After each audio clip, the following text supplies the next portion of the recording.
Just did a video on Get Your House in Order. It's called Get Your House in Order. There's a variety of things that the Lord had me to discuss. But one of the things the Lord wants me to discuss here are those of you that you have left people in debt. You have borrowed money from them and you did not pay them back. You took money and then you just start to argue with them when they want their money back. You need to pay those things back. You need to get your house in order, especially if you are a child of God. This message is for Christians. People have co-signed for you and you're not making the car payments. People have blessed you with vehicles and you're not paying the insurance. People have opened up their home to you, allowed you, bypassed credit checks and everything, and allowed you to stay perhaps in their property. And you're giving them a hard time. I even see some people deliberately damaging things to say this is why this is an unacceptable place to live and you're not paying rent. Then there are those that have this gift of being a squatter. You move in, you know how to take them through the landlords, through the process, the court process and the court proceedings. And you know they can't kick you out during that time and all these different things that's going on. You know how to work the system. Please repent from this behavior. It's destructive. Some of you were in relationships with people. And when you broke up with them, you decided, I don't have to pay this debt anymore. I'm not going to help you. I'm not going to pay that last bill that I was supposed to pay. Yes, you may have been in a relationship where you were living with your boyfriend, living with your girlfriend, and you left. It didn't work out. Whatever the situation is, it does not make you any less responsible for the bills. Just because you were in sin does not mean the bill is a sin. Many of you, your partners took out loans for you, and because it's in their name, you left them with that once you broke up with them. You left them paying all the bills. You didn't pay that last bit of rent. You skipped out. You did all these different things. Even when you ask the Lord to forgive you, there's certain things you must make right.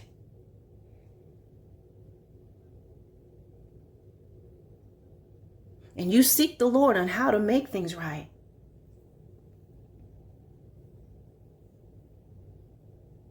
There's some things that you have done wrong in the process of a breakup. There's some things that you have done wrong because now you're divorced. You don't want to take care of your children anymore.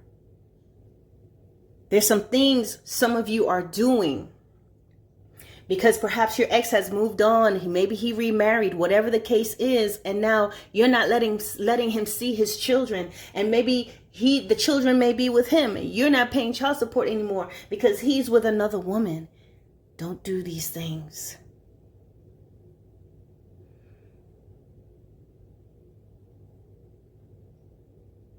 What will your ex say about you? Obviously, in all fairness, our ex can say anything, right? Because they experienced us in their own way, just as we experienced that person.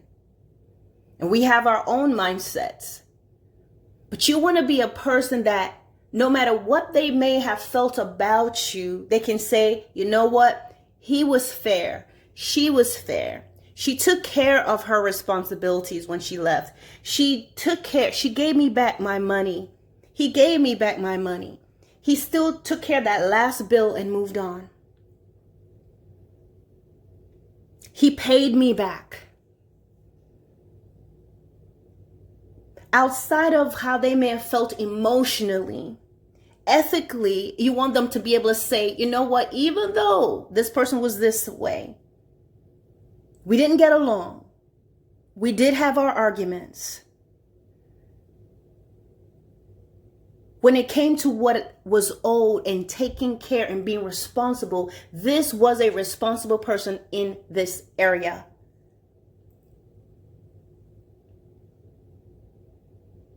Can they say that about you? Or do you still owe somebody money? Run off with the money? Did you take money out? Did you lie to them and say you needed some money for XYZ, but that's not what it was and you never came back? Did you leave them with the bill? Did you leave them trying to pay all the electric bill and the rent and all these things? Are you that person that you're driving a vehicle in which somebody else is trying to keep their head above water to pay the bill, to pay that car payment, to pay that insurance that you're not paying? Are they paying court fees while you're in their place, living it up, doing whatever you want to do, and you're not paying your rent? Come on. This should not be said among the children of God. Should not be mentioned among us. I'm not talking about the sinner here. I'm talking about those who say you are Christians. This is not God's way. If you read the book of Deuteronomy, there's so much in there. A wealth of behaviors and things that I feel if our government was operating in this way, the world will just be a better place. If you owe somebody money, you need to pay it back. Even though you may never get back together, you may never be friends again, because sometimes you borrowed from your friend. It may not have been your ex, but it's a friend. It's someone that trusted you. You pray to the Lord. Let him show you. He'll give you wisdom. You can set money aside if you need to. But you must pay back what you owe. There are many people that's asking the Lord to bless them and to restore them and to give them the increase. But there are people in your wake that you have hurt and you have manipulated. And you just moved on. And Lord, I thank you for forgiving me. But remember, the word of God says when a thief, if he steals, you're not going to kill him. He steals to eat. He must work. Now this thief was just stealing because he's hungry. He stole so he can eat. Some of you just steal because you can, because you're skilled. But either way, if you ask the Lord to forgive you, forgiveness does not mean you just close out a matter and leave wounded folks behind.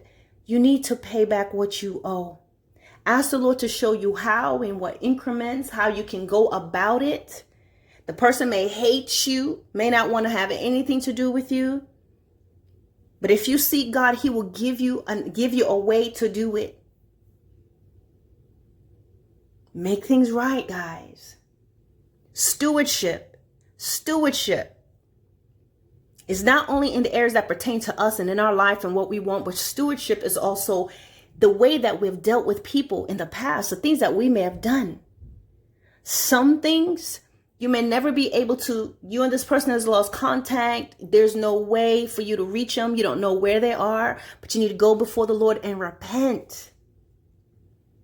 And even still, what you owe that person, you make it in your mind. Pray about this, but this just came in. You make it in your mind to little by little set bits and pieces of money aside for this person. This is what I owe this person. And you leave it alone. You don't touch it. And who knows? Maybe a situation will arise where you run into that person, or you may run into their kids, or somebody tied to them, their parent, whatever. And you have the opportunity to give that money to them, or at least get it passed on. Okay, guys? Be a good steward.